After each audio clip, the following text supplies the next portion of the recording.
Yes, guys, and welcome back to another Only One Hotspur podcast. As we all know, this weekend is Derby Day.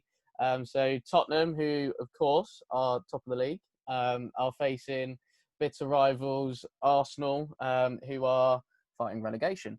I'm delighted to announce that Nelson has joined us. He will be giving us an insight into all things on the dark side of North London. Nelson, I'll come over to you to begin with. Obviously, both teams in Europa League action on Thursday night. Has the Europa League, though, for Arsenal almost been a welcome distraction given their form in the Premier League so far this season? First of all, thanks for having me back, guys. Thanks for having me back. To answer your question, personally for myself, no. But I think for the general fan base, the Arsenal fan base, I think it has been a welcome distraction.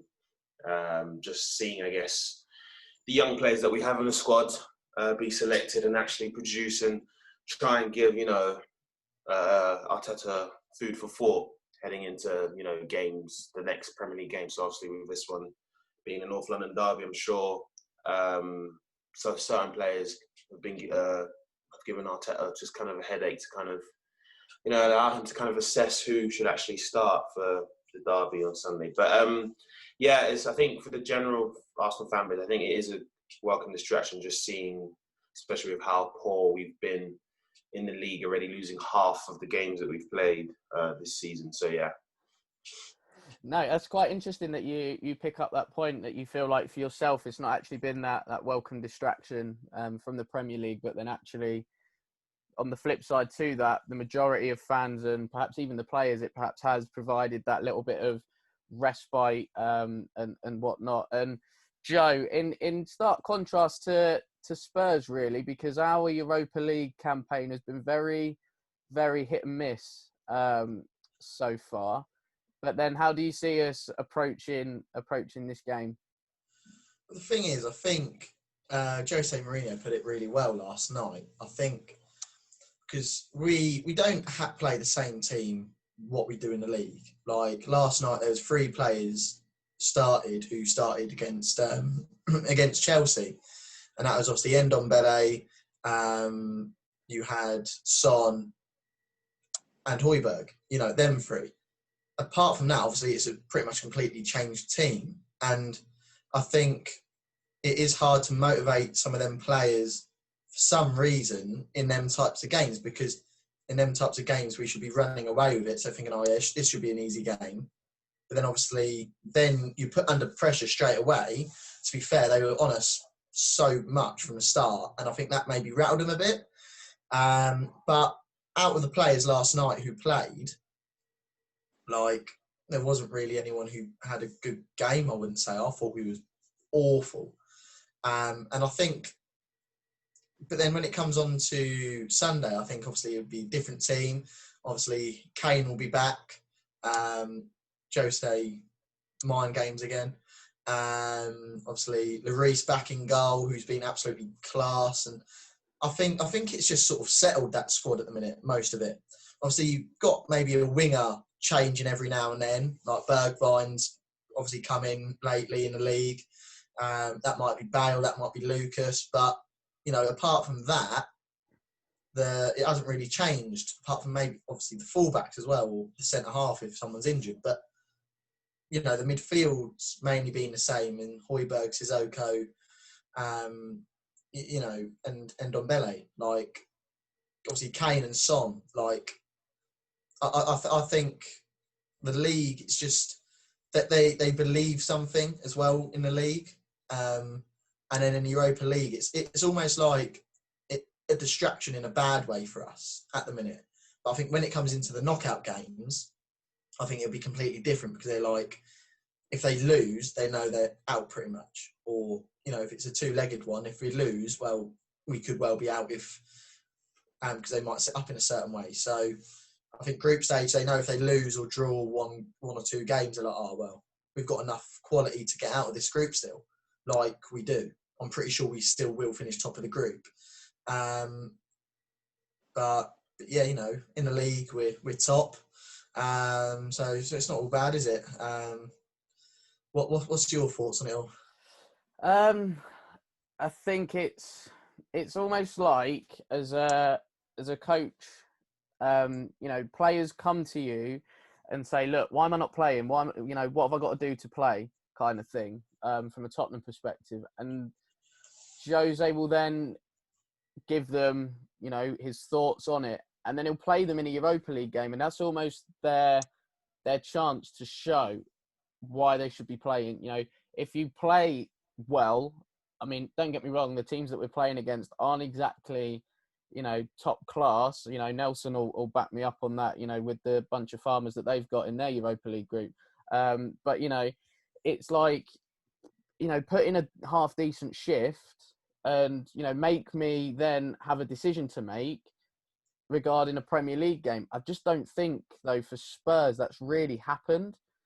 And Jose has then, on a couple of occasions has come out and has been really, really critical of the players. But I think it's the mentality more than anything, whereby they've said, he's come out again after the game and said that the group stage doesn't motivate players. Which, I was, judging on Thursday night's performance, I can't disagree with him on that one because, it wasn't vintage at all by any stretch of the imaginations. It was just by hook or by crook in the end that we actually got through, and we're now qualified. So I think Jose will give you a chance and an opportunity. It's just whether that as a player you want to take it. And I don't think many of the players have taken it. I think Bale looked last night like he really couldn't be bothered, like genuinely couldn't be bothered. I know we had that flash of brilliance in the first half, but I think other than that, I don't think he did a lot. I personally don't think he's done that much since coming back. And I'm starting to wonder now, how long is his honeymoon period going to last for? And that's not me having a go at Gareth Bale, because his circumstances are completely different to, other players that are coming into Tottenham, like Matt Doherty, for example. Like watching him last night, I was thinking, geez, have we got that receipt? Can we send him back to Wolves? Because he was awful. He was absolutely awful, and I can almost see why Wolves were sort of happy to let him go and not that bothered that he left. But I don't just want to single out one game, but I think that's been my assessment of Doherty as a Tottenham player so far. I just think that last Thursday night again was something. Again, you could almost pinpoint it again as another reason. But Bale, for me, hasn't quite delivered yet. I know there's been a lot of talk with Arsenal fans, Nelson, about Willian as well. So I guess my question to you, Nelson, is has Willian done anything really to justify not only A, bringing him in, and B, the wages, and C, his starting place? No. And it's a shame because we've seen how proven he is, in the Premier League week in, week out for Chelsea. I think last season actually happened to be his best goal contribution season in terms of assists and goals. He actually scored the most goals he's ever scored in the league last season. I think it was like 10. I think it was 10 or 11. And you'd expect that. I understand why Arteta brought him in the first place because of that experience. But I don't know. I just don't think he's been able to reproduce that form for us. I think he's reached a stage in his career where he needed that last big paycheck to set him up for post-retirement. And he's obviously got it with us. Chelsea weren't willing to offer him what he wanted. And he was quite comfortable, obviously, staying in London. Obviously, there was no way he was going to join you guys. Obviously, you guys have history with him. But it's just a shame that that's somehow now what players kind of do these nowadays. Like, I understand from a personal perspective, we all want to care for our family, etc. But obviously, as fans, we don't ask much. We just ask that you put in 100% each game. So no, I don't think he's justified the move, and I don't think he warrants a starting place over someone like Reece Nelson, who I think has been great the last few games in the Europa League. I think he deserves a shout, and I'm sure he's given Arteta food for thought heading into Sunday's game. So no, I don't think Williams justified it. No.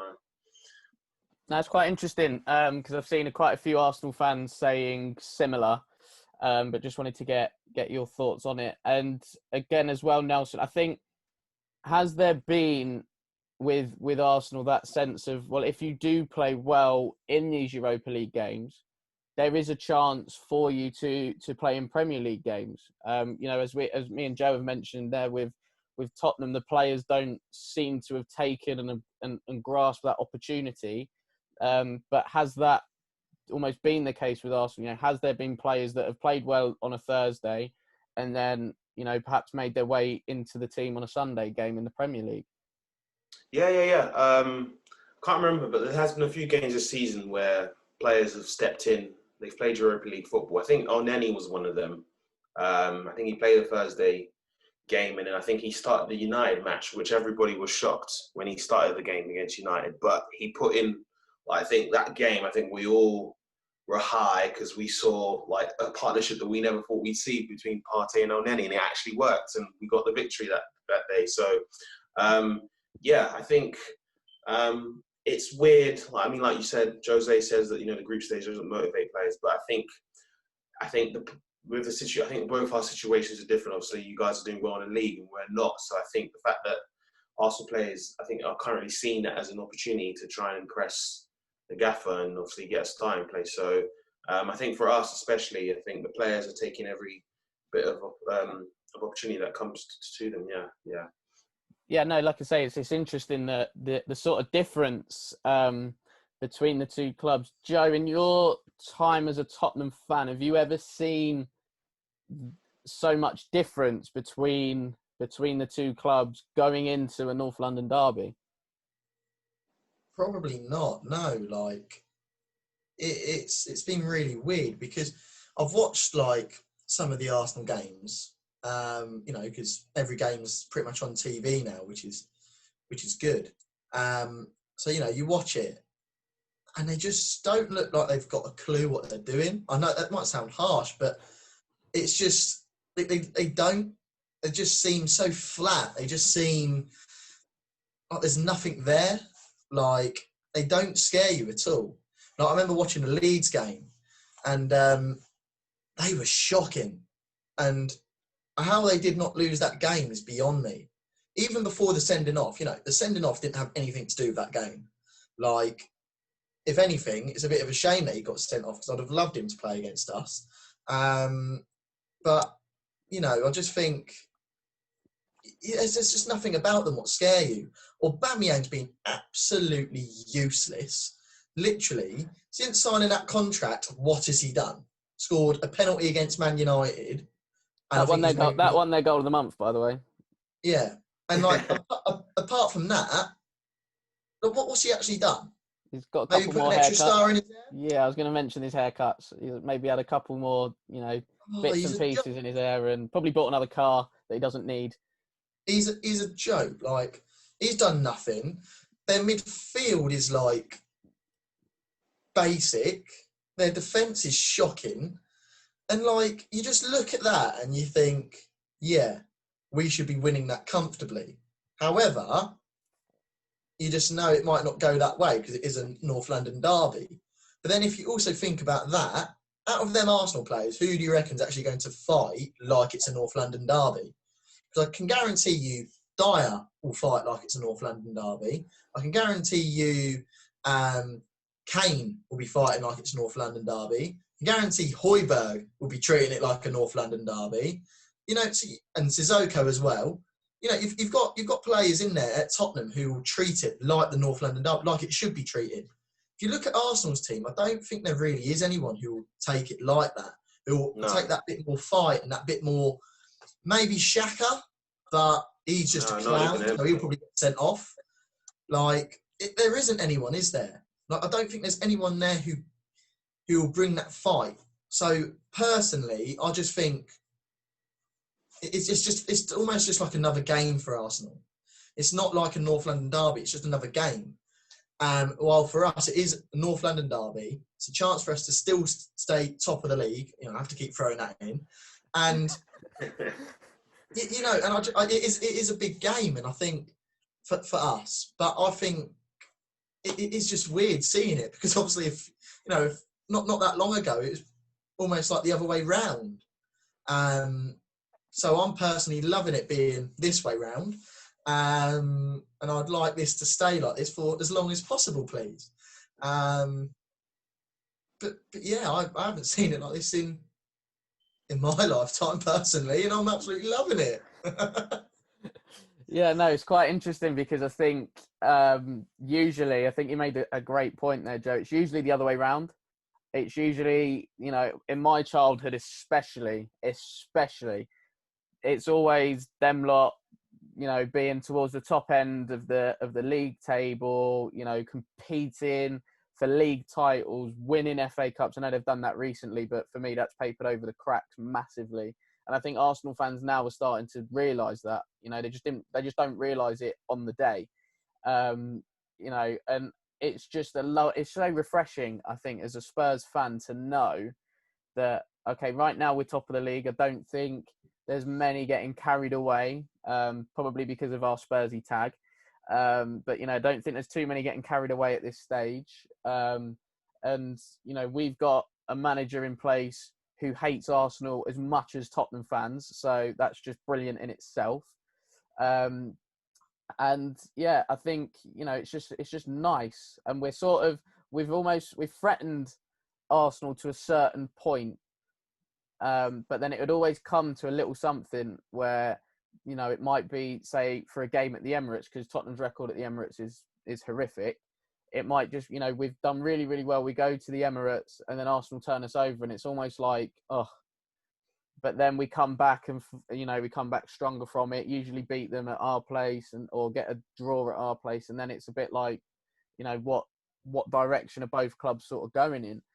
But I think it's quite interesting to see the stark contrast between Tottenham and Arsenal right now, in the sense that, you know, we've got, you know, Jose in, as I mentioned, hates Arsenal more than the fans do, which is, you know, brilliant. I think his record against Arsenal is second to none as well. I think he's only lost once, and that was with United. You know, if anybody doesn't remember that game, Xhaka scored an absolute worldie from about 35 yards and De Gea didn't know which way the ball was going. So, yeah, I think Jose knows how to just get the better of Arsenal for one way or another. It's almost like I'm a bit gutted that Wenger's not in charge, because I think Jose had Wenger's number, if you like. Like, he always knew how to get the better of him. But then at the same time, like, me personally, I don't know and I don't see, and Nelson, you might be able to shed some light on this, but I don't see anything really that's changed under Arsenal from Unai Emery. So it kind of begs the question, like, why did you get rid of Unai Emery? Arteta's been there coming up to a year now, and actually Arsenal were worse off. It's an interesting one, because I did like Joe's perspective on a fight and like his assessment of Arsenal so far. Because yeah, we've been an absolute shambles. We don't present no threat to no team at this point in time. Like, that's why I think for the most Arsenal fans, the Europa League has been a good distraction. But we know that the quality of opposition there is poor compared to the Premier League. Like, the margin of error. I think Arteta mentioned it yesterday. Like we're not ruthless in front of goal like a City or Liverpool, because the margin of error in the league is small. Like you have teams like Aston Villa that can go to, you know, mid-table, you know, lower league teams in La Liga and other leagues and actually spank them, because the quality in the league is high. Well, let's be honest now. So they did it to you lot. So I know, you know, they did it to us. That's what I'm saying. Like, there's just the margin. I think the margin of error is pretty small in the league. That's why I think I think we've just been absolutely poor everywhere. I don't even know where to start. And like you said, it's growing up. Like you said, like, it's different now, because I now have to live with the fact that you guys are top of the league and you're on a high right now, and we're obviously like fighting relegation. Let's just put it that way. We're fighting relegation. So say it again. like, Say it again. we're fighting relegation, man. And I just don't get how, like, I don't really care about the rich history and stuff. I'm just focusing on now. We're fighting relegation. And like Roy Keane said, we'll have enough to stay up, but we'll see what happens moving forward. I just think, what was your question? Do you mind Yeah, no, asking? it was more to the fact of, you know, the progression of Arsenal in the last sort of 12 months, or I say progression, almost the regression of Arsenal in the last 12 months, because you sacked Unai Emery, who was 8th in the league at the time. You've brought in Arteta. Arsenal are now 14th in the league. And, you know, there doesn't seem to be too much that's changed. You know, Tottenham sacked Pochettino when we were 14th in the league. And, you know, we're top, Joe. Just, yeah. You know, but that's the difference in terms of where the two clubs, you know, one's acted, i.e. Tottenham have acted, but Arsenal and, you know, Tottenham have progressed, but Arsenal seem to have gone backwards, whereas Tottenham have gone forward. So was there any point really in sacking Emery? I've been thinking about this for quite a while, because I think the whole Premier League enjoyed the good evening, like Good all of that. evening. I think the whole league enjoyed that, but I don't know. I think there was a lot of contributing factors to why he got sacked. Obviously, we know that English wasn't his first language, and I think his communication with the players wasn't great. You had reports coming out saying that, you know, players were mocking him for the good evening and his English, and I personally couldn't believe that, because I think at the end of the day, the manager needs to be respected 100%. But I guess that kind of shows his lack of authority in the club. Like, he actually didn't, you know, make that cutthroat decision to choose who the captain should be. Apparently, the players had to decide via vote. So you have that. You have the fact that I was speaking to a rival fan yesterday, and they mentioned how they believe Arsenal Fan TV is a contributing factor to why he got sacked, because, you know, the fans are general fans are actually waiting to see Arsenal lose, because they love the entertainment that they get from watching Arsenal Fan TV. And the fact that Arsenal Fan TV don't have a good affiliation with the club, you know, that's another thing as well. Fans are impatient nowadays. We just want to see things straight away. And I think that's what we're forgetting. That's why I believe Arteta's the right guy for the job. He understands the club. He's been there as a player. And at the end of the day, I think we all know the board needs to back him for us to succeed. We've seen that with Jurgen Klopp. Look at where Liverpool are now. It takes time. And I think, like I mentioned, fans are impatient now. They don't actually see that there needs to be a struggle for us to get there. And right now, this is our struggle. So I've accepted it. But I don't know. I don't think everybody else has. But I think in terms of sacking Emery in the last 12 months, we haven't made progression. You're right. I think we've regressed. But I think Arteta's actually the right guy, because I think he understands the club. So I see nothing but like progression moving forward with him. So I think he's the right guy to help us move forward. Go on, Joe. I know you're itching to make a comment there, so I'll let you go. The thing is, I have to disagree with that. Like, since Arteta's come in, you had a bit of a bounce effect from when he came in. Apart from that, he doesn't. He's been useless, I think, personally. It might, you know, like, it just seems like he doesn't know what to do other than plan A. He's got a plan A, but he's got nothing else. He's got nothing else to fall back on, and he doesn't have the players to play that plan A. However, he has been backed, I reckon, in the transfer window in a way. You know, you signed Gabriel, you signed Partey, you signed Willian, who apparently, obviously, Arteta wanted. So, you know, you've got 3 players there. You know, if you look at them, Gabriel has actually been probably your best player this season, one of your best players. He's actually been all right. Like, I wouldn't go as far as saying good. He's been all right. But so you've got these players who obviously Arteta apparently wanted and everything, but you go and watch Arsenal, and it's a shambles. Like, it is. It's just not. It's nowhere near the level of what you should be seeing Arsenal play. I agree with you on the Arsenal fan TV thing. I don't think that helps, because I think that puts the board under more pressure. Because obviously, say if everyone's saying, "Oh, Emery out, Emery out, Emery out," then it's going to mount pressure. But I think, with the Arteta Emery, I just think, I don't know. There's an interesting point. I think I'm in a group chat with like other coaches, and we was having a chat with an Arsenal and United fan after you beat United, and obviously I think the way a player addressed Arteta, I think they called him Mikel or something like that. So it weren't the manager, the gaffer, or anything like that. And the two Man United fans were like, in some ways that doesn't show maybe the respect what the manager should be getting, because calling him first name basis and all that sort of level, it's not really seen as much, especially in interviews and everything like that. Then funnily enough, the Arsenal fan was going, "Oh yeah, he's got the utmost respect from all the players, blah blah blah." 2 weeks later, after the international break, he's going, "Oh yeah, the players have all lost respect for him." I'm like, yeah, quick turnaround there, mate. But that's a thing. Like, I think the players believed in him at first, because obviously he worked under Pep, and Pep is one of the best coaches in the world. No one can argue that.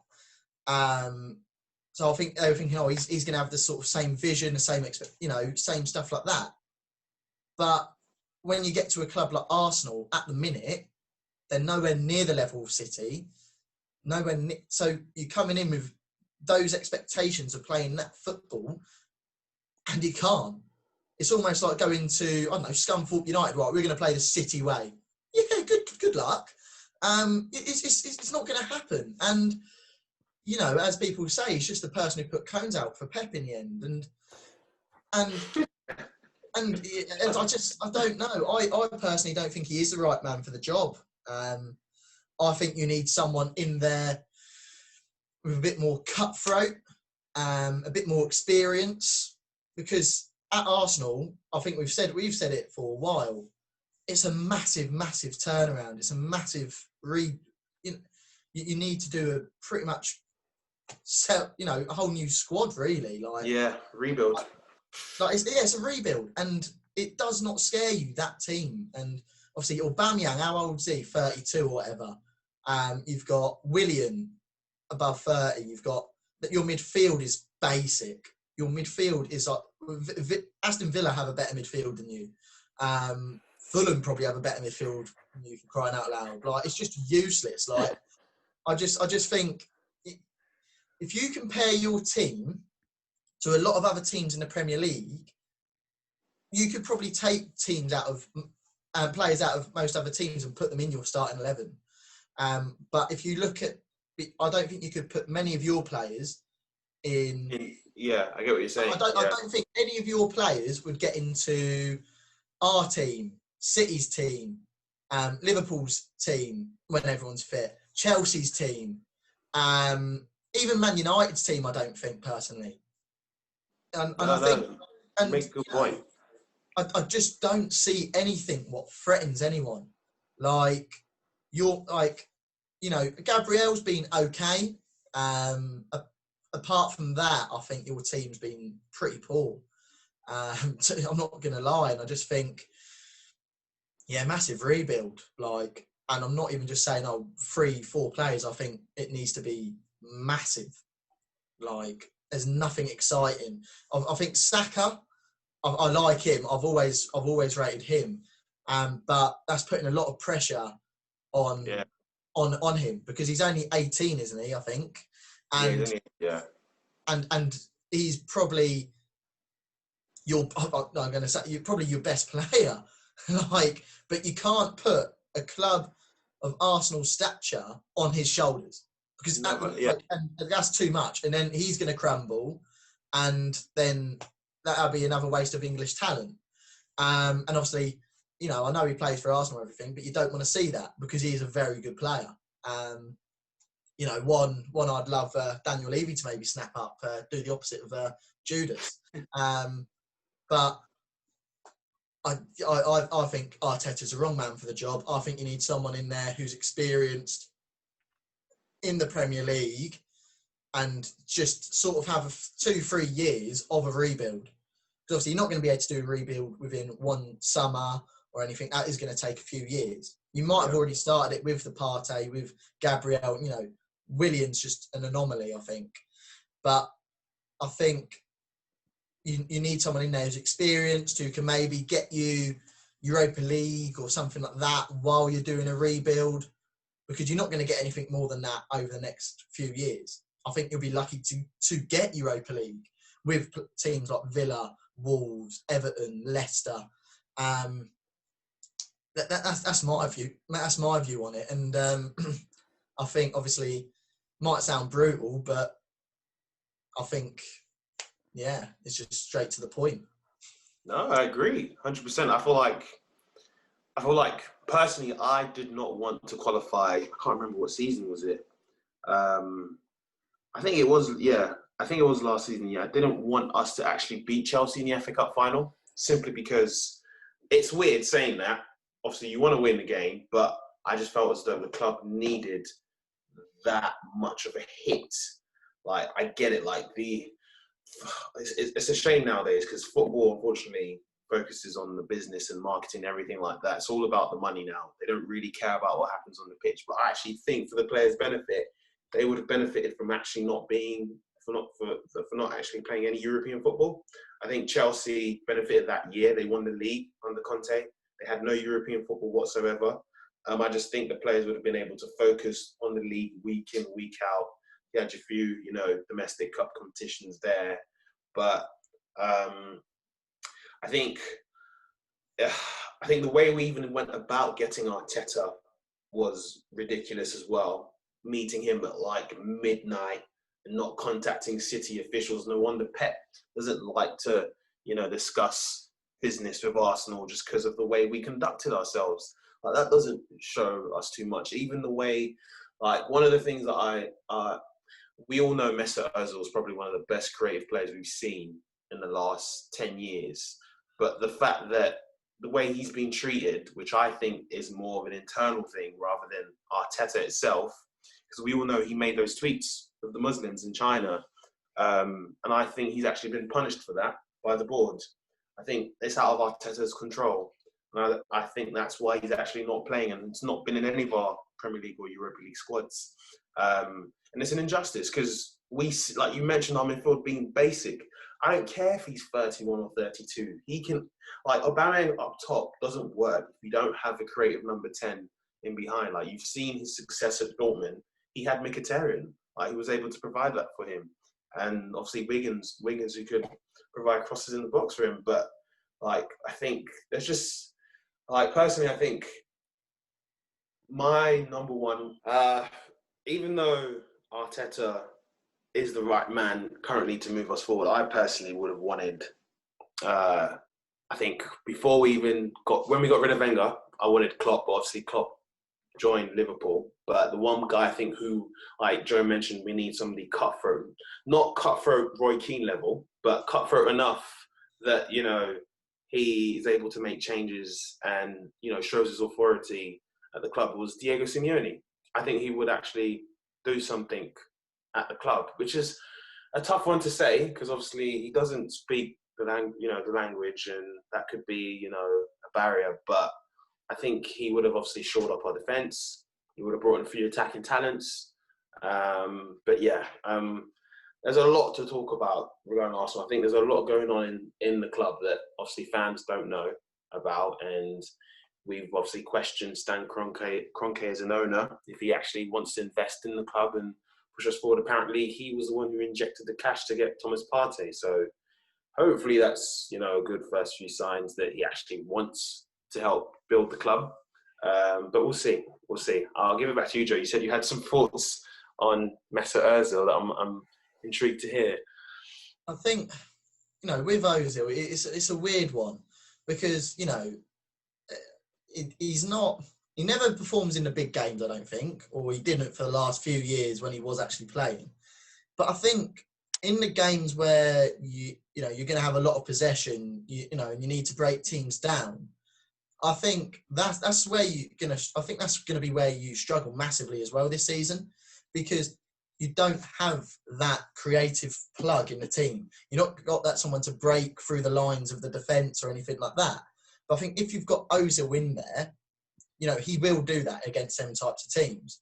But when you're playing against like teams like us, City, teams at the top of the league or whatever, I think, I saw that little smile, that little slide in off the top of the league.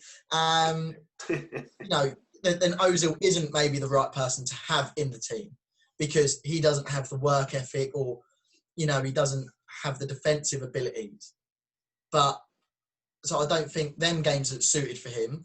But I think games against maybe like Sheffield United, teams down there, because they, against you, will be like, well, if we sit back, 2 banks of 4, whatever, they're not going to break us down. What player in that team is going to break down this defensive shape? And if anything, we can get them on the counter because their defence is a liability.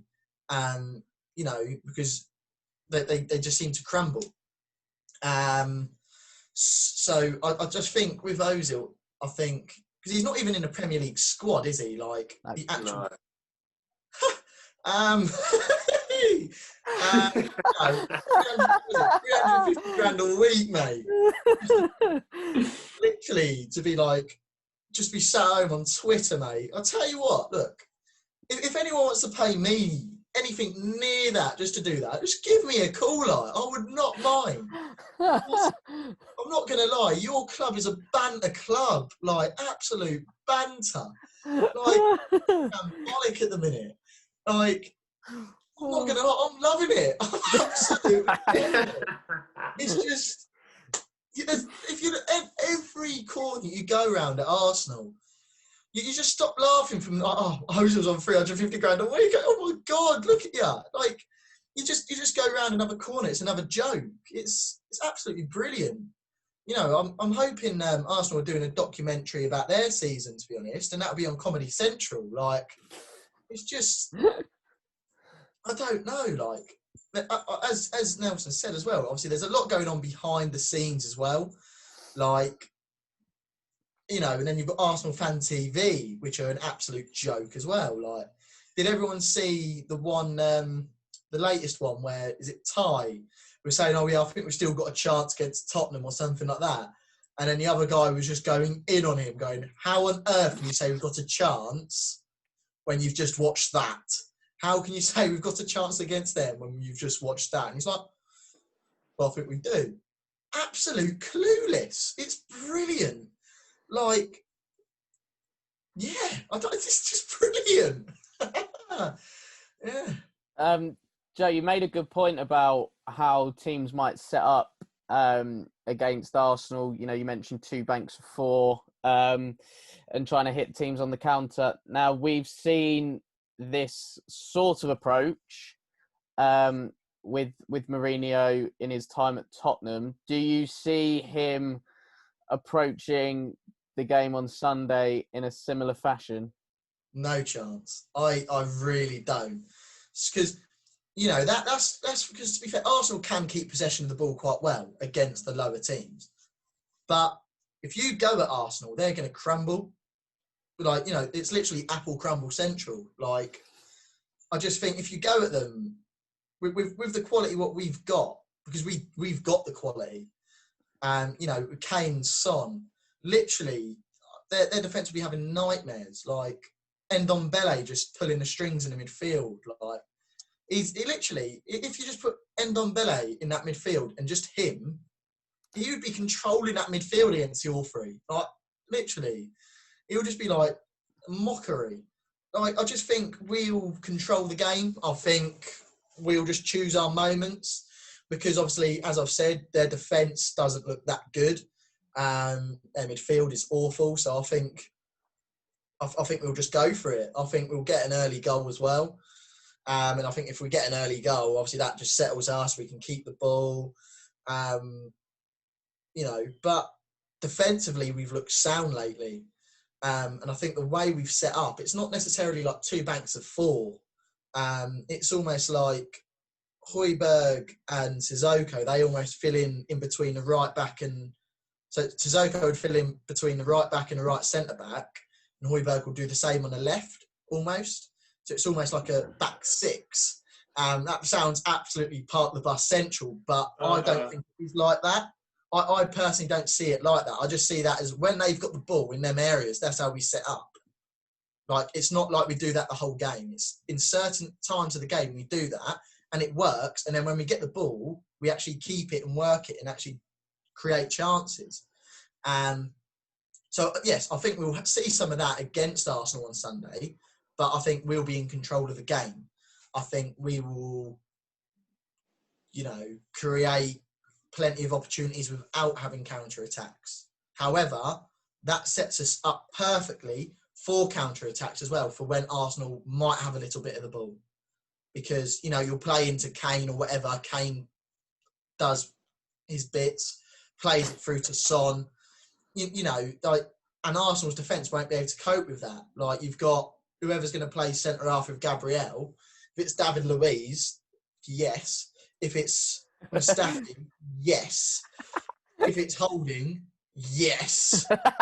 I just think, and even Gabriel, I think, is going to be a very hard game for him because he's looked all right against teams who aren't good. So I think we'll have a lot of the ball, personally. I think we will create plenty of chances. But I think we will still score a goal from a counter-attack as well, from when they are trying to put on pressure. For maybe when we're like 6-0 up or something, they might go, let's get a consolation or something. And obviously, I don't think it's going to be that bad. But, if it's like 2-0 or something, boom, I think it's going to be a very good game for us Tottenham fans, I hope. Yeah, no, it's interesting. I personally think that we will see a lot more of, as you called it, parking the bus. But no, I think because if I look at the game last season as well, there was echoes of that sort of approach from Mourinho. I think Sissoko and Højbjerg, as you've said, they've dropped in between the centre-backs, and I think they did it really, really well against Man City.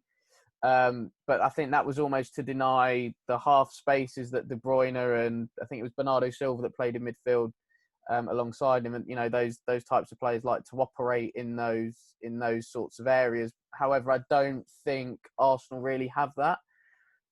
They don't really have those players that operate in gaps and find little pockets. It may be that, the likes of Willian, or if it's a Aubameyang playing wide left, they might try and occupy those spaces. So I think we might need that adequate cover there. But that's, ifs, buts and maybes at this stage. But I'd seriously think that there's an opportunity for us to hit Arsenal on like serious amounts of counter-attacks. And I think we did it well, not only against City, but I think we did it well against United as well. But again, with United, they have a player like Bruno Fernandes who operates in pockets of spaces in between the lines. So again, it will be interesting to see how they set up as well. Do they go with a back four?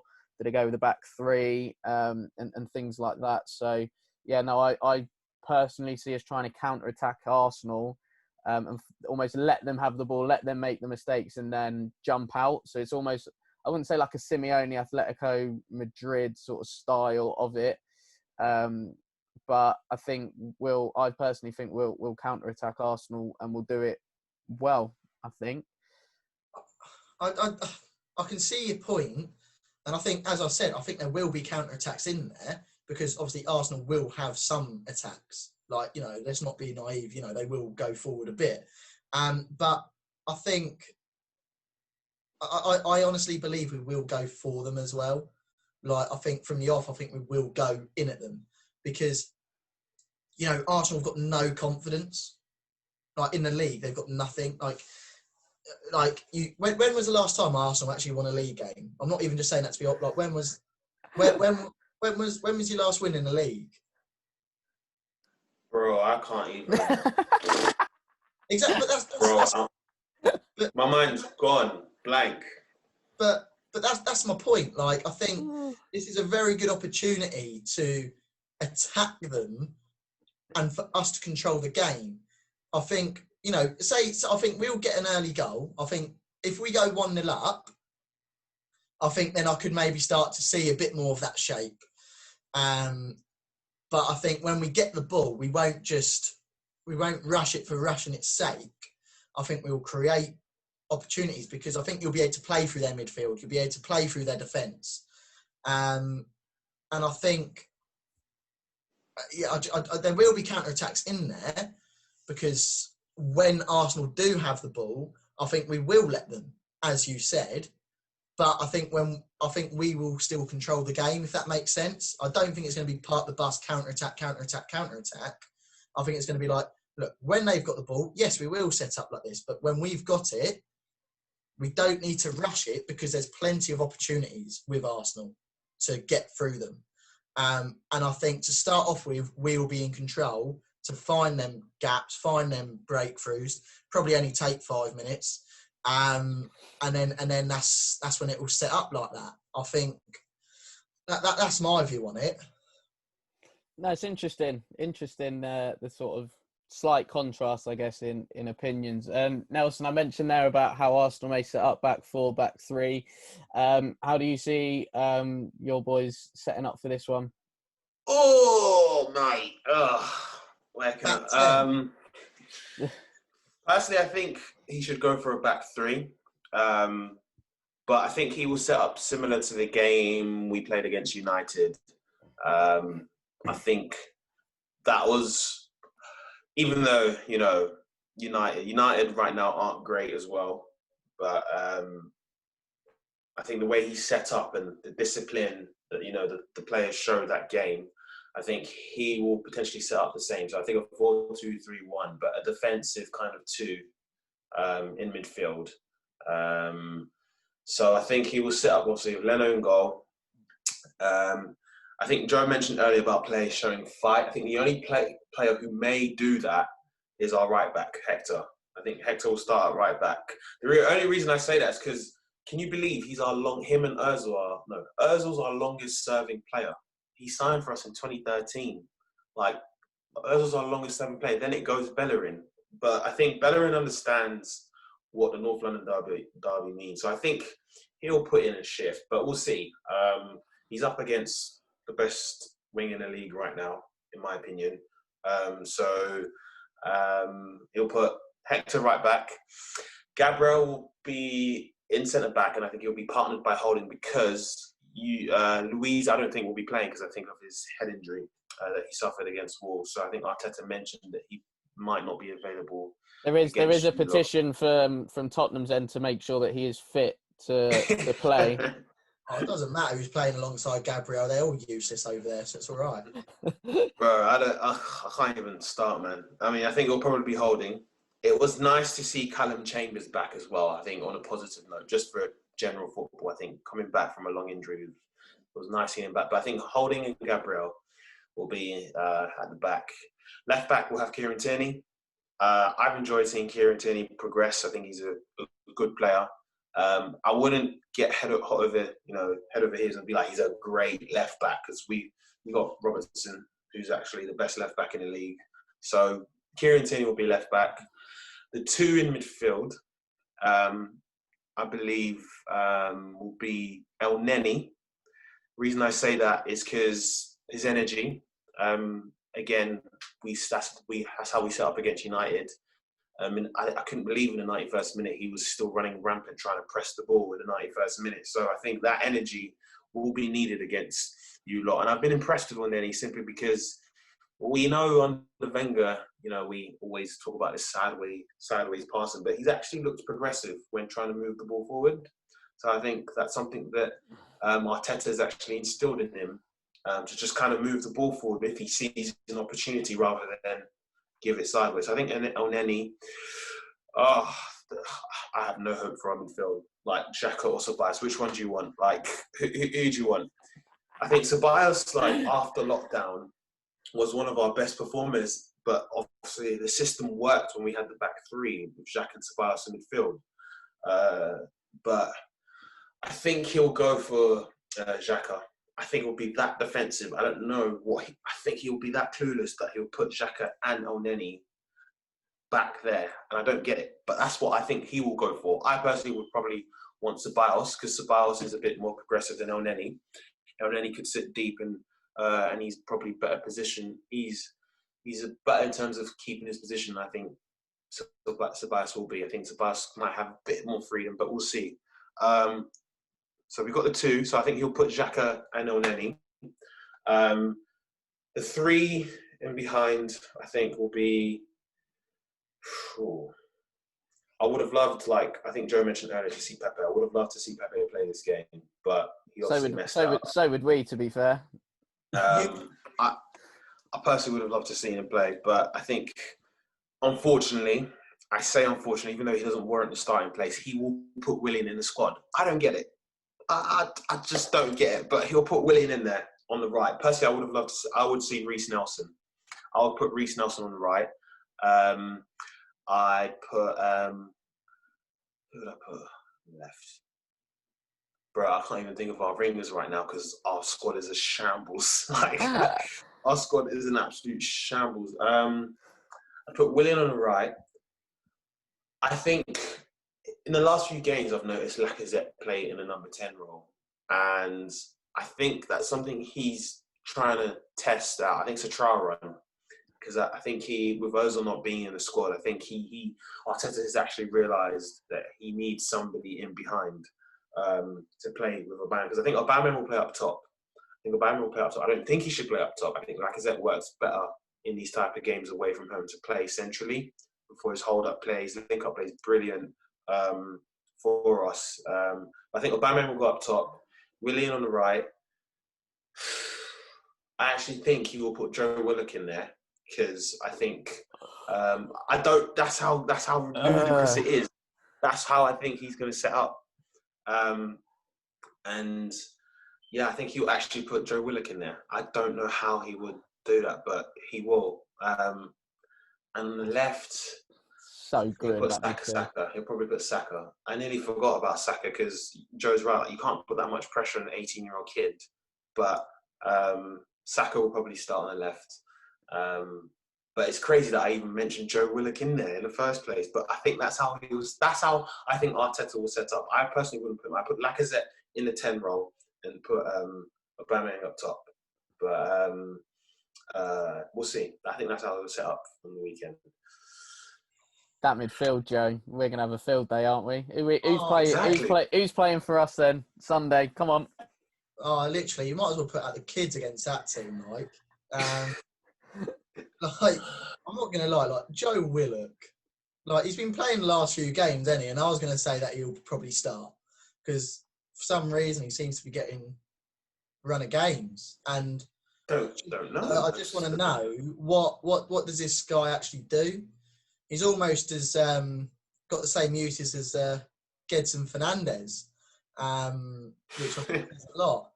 But I think obviously Lloris will be in goal. I just want to say what he's been fantastic, and I think personally, he's been the best keeper in the league since the lockdown. Since the first lockdown, I think it will then be. I can't believe this, Serge Aurier, because he's been absolutely brilliant lately. I think I can't believe I'm eating my words here. But Serge Aurier has been absolutely brilliant. I just hope he carries that on and then doesn't, now because I've said that, he just goes into an absolute 0 out of 10. But I think he's been doing really well, to be fair to him. I think Dyer, obviously, has been brilliant. Like lately, I think he's done really well. I just want to say as well, there's a little team of the month or something, and Maguire and players like that got in the team of the month ahead of players like Dyer and Toby, even though we've only conceded like 1 goal. I just want to say, not sure about that. But yeah, Dyer. I think Toby will be back personally, because because obviously he trained Wednesday. He was on the bench last night. I think he'll be back, which is a massive, massive plus for us because he loves playing you lot. Absolutely solid. I think Sergio, I love him. I absolutely love him. He's just like, there's something about him, isn't there? In the videos,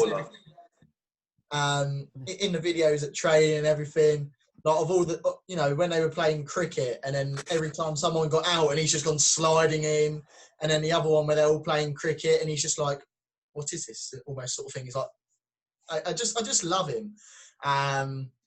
He just seems so happy. He's quick, which is good for the counter attacks. And he's just been brilliant this season, I think, personally. I think Højbjerg, obviously, absolute masterclass he is. I love him.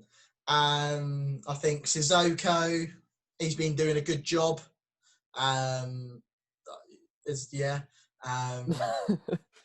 think Endon Bele, obviously Endon Baller, absolutely class. Then I think obviously Kane, Son, and then I think the other winger, I think last night it was up for grabs for Lucas and Bale, but neither of them took it. Lucas, did he even touch the ball really? Like, he done nothing, Lucas. Obviously Bale, there's a couple of glimpses, but Lucas, I'm not even going to lie, I think partway through the game I actually forgot he was playing. So I think Bergwijn will start again, who I have to give a little shout out to, because I think we spoke about this the other day, Wes. I think Bergwijn has done actually a good job the past few games against City and Chelsea, because he's come in and probably done a job what he's not really brought in to do. That defensive job, the defensive shape and stuff like that. He's brought in to be creative. He's been brought in for a bit of flair and stuff like that. But when he's played the past few games, he's actually done a really, really good job for the team. There has been a couple of glimpses that he's nearly scored. He's probably could have scored against Chelsea if he got his head over the ball that bit more. But it was good seeing him open up his body and getting that shot away. It's quite unlucky, to be fair. It's good, I think. And now he's getting a run of games. It's really good because he hasn't really had that at Tottenham as such. So hopefully that carries on, and hopefully he can have a good game on Sunday, because I think this game will be a bit more free for him personally. So I think hopefully we'll see that bit more creativity, that bit more spark sort of thing. But if you compare that team to the team, what Nelson just said, I think on paper it only looks like it can go one way, but it is a North London derby. Absolutely. I think Spurs will probably go with, obviously, Hugo in goal. I think he's been fantastic. I think he's finally shown his leadership qualities that I think a lot of people have questioned a lot of the time. But I think since the lockdown, I think he's been brilliant. And even calling out players. I know he did it against Everton with Sonny and stuff like that, but nobody knew he had that in the locker. So it's been refreshing, if you like, to see that. Back for the Ivorian Cafu, Serge Aurier is probably going to start at right back. I think I might have to clip that those words from you, Joe, because you've been very vocal on him. And stuff like that. But no, I think it's cost us 15 million to get the best out of Serge Aurier. But it seems like finally we've managed to see that he actually can play football. Again, a lot of people have been critical of him. No more so than you, Joe. But I think this season he's been brilliant. He has actually been brilliant. And if anybody wants a marker of how brilliant he's been and how bad United are currently, Serge Aurier scored against Man United. Just says it all. That just says it all. Back for Dyer, and if Toby's fit, for me Toby plays. I think those two have developed a really good partnership over the last few games.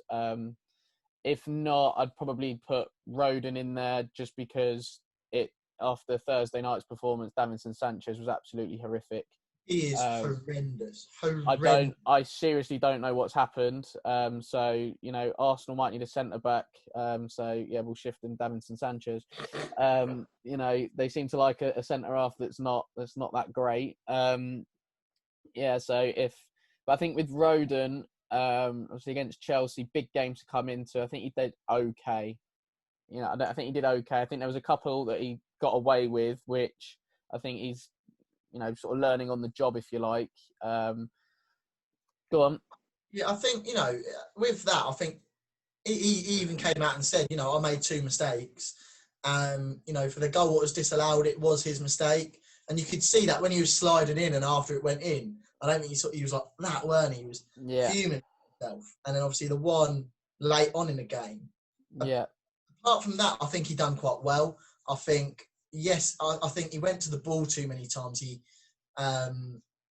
you know, rather than going for, you know, just, you know, staying in his position. Yeah. However, I think that is because it was his first game. He wanted to impress. And I think there was a couple of really, really important moments for Rodon in that game. Like there was that one where I think there was a cross, probably from Ziyech.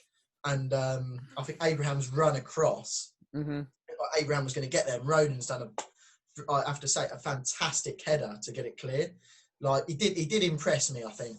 Like for his first game, everything considered, that's his first start ever in the Premier League. And it's again, you know, it's against Chelsea, who I have to admit they've actually been pretty decent this season. Once they've got going, so I think he did do well. Yes, I think there's more from him, but I think that's once he's settled down a bit more. But I don't want people just to think, oh, he wasn't that good, because I think he was quite good. But I see your points as well.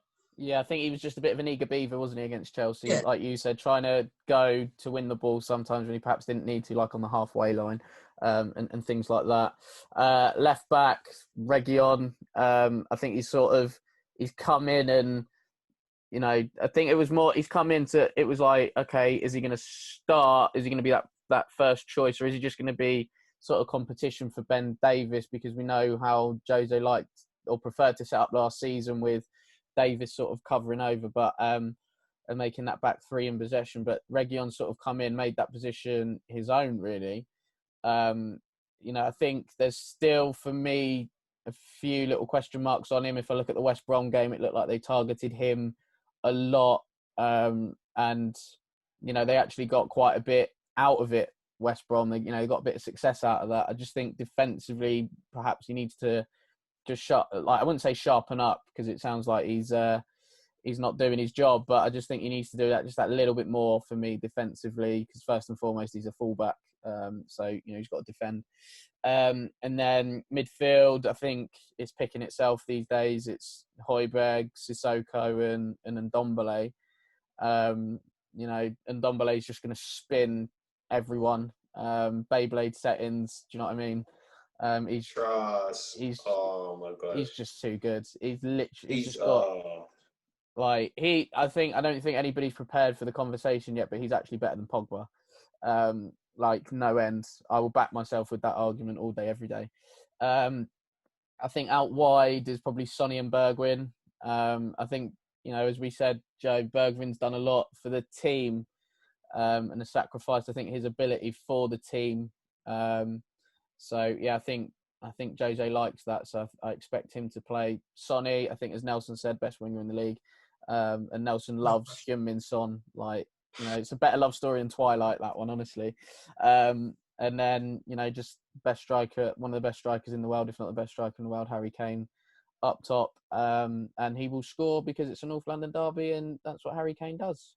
Sorry to interject. Can I just point out, like, the evolution of Harry Kane? Like, I just want to point this out. Like, as much as I hate when he scores in a North London derby, and I think he's obviously got the most goals in the North London derby, so I'll guarantee him to bag another. But his evolution this season, absolute bonkers. Well, how many? I think he's nearly got 20 goal contributions, and we haven't even played like bloody like 10. I think we played 10 games. 10 games already. He's got 20 goals. I think he's already if he's on pace to do what he's doing, especially with the assists, he will smash Henry's record. No doubt about it. He will smash Henry's record of 20. I think De Bruyne shares it with him too. But I just wanted to point that out. Like, as a football fan, just loving the game, it's been refreshing just seeing his, like, I think we all knew he had it in him. Like, if you've actually watched him, like, he's had that, passing ability in him. I think, Wes, you mentioned, like, that's an underrated part of his game. His passing ability, but sorry, I just wanted to put that out there. Like, that's all right. This disclaimer: he's been doing it all his career, but we won't go into those details. But yeah. Come on, Joe. Yeah. Nelson, when are you actually going to come out as a Tottenham fan? You praise us. I do. I know. It's got to be after Sunday. I think it's got to be after Sunday. No, it's just. So, boys, a quick score prediction and goal scorers. We'll start with you, Nels. How do you see this one going score wise?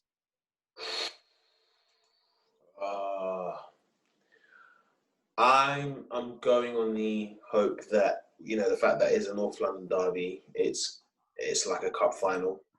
So I am going to go. Like, literally, I'm gonna go 1-1. I'm actually gonna go 1-1. I don't know why. I just feel like it's gonna be a draw. I'm gonna go 1-1. I'm gonna go for Kane to bag, between Kane or Son, one of them two.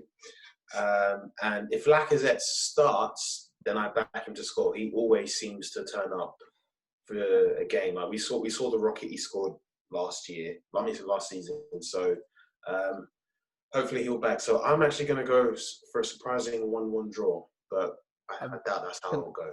Can I hook Nelson's comment of it being a cup final into my veins? Because I've never, ever heard an Arsenal fan say that it's a cup final for a North London derby, and that is brilliant. So hook it into me now. Come on in, Joe. What are you going for? 3-0 win. Personally, I think defence, as we've said, been solid. I can't see us conceding against your attacking midfield. I think goal scorers, Kane, obviously. I think Kane will get 2 this game, personally. And I think the other one will either come from Toby from a set piece. Either come from Toby or Dyer from a set piece, or Stevie Wonder will get one. It's between them 3, I think. It will either be a set piece goal from one of them 2, or Stevie Wonder will get on the score sheet, which I think he deserves after the past few performances. But yeah, 3-0 win. Lovely. I am going to go with my kind of standard scoreline for most Tottenham games, and that's a 2-1. Yeah, 2-1. I would love nothing more than for us for that 2008 Cup semi-final style 5-1 win. And I think that would really, really put the cat amongst the pigeons in terms of, because we always speak about a shift in North London, all of this kind of thing. And I think then Arsenal will start getting a bit more nervous in terms of where they are in the league, the fact they've just been turned over massively by their rivals. But I just see it being a 2-1. I think it's going to be quite a close, sort of scrappy-ish kind of game. Kane and Son to score. They'll probably assist each other as well. And I think I have to pick up on Nelson's point about Lacazette. He does like a North London derby. I think he has bagged in a couple since he's arrived at the Emirates. So, yeah, I think if anybody is to perhaps score, it's probably going to be Lacazette, because let's face it, Aubameyang's not, is he? And he scores against Fulham and stuff like that. So, facing facts, really. So, yeah, I'm going 2-1 for me. Guys, that is it for us for a North London derby special. We hope you enjoyed it. And, this will be on YouTube, so make sure you like and comment your thoughts on the North London derby and any other topics that you would like us to cover as well. And make sure you subscribe to the channel as well. Me and Joe, we really do appreciate it when people do subscribe. Turn that notification bell on as well, because then you'll know every time that we post. So you get to see it perhaps before other people do. and it will also be on Spotify. So give us a follow on there and follow us on all social media channels: Facebook, Twitter, Instagram, TikTok. So that's at Only One Hotspur for those. Just leaves me to say one thing. Thank you to Nelson for jumping on today. Thanks once again, as always, Joe. And come on, you Spurs. Come on, you Spurs.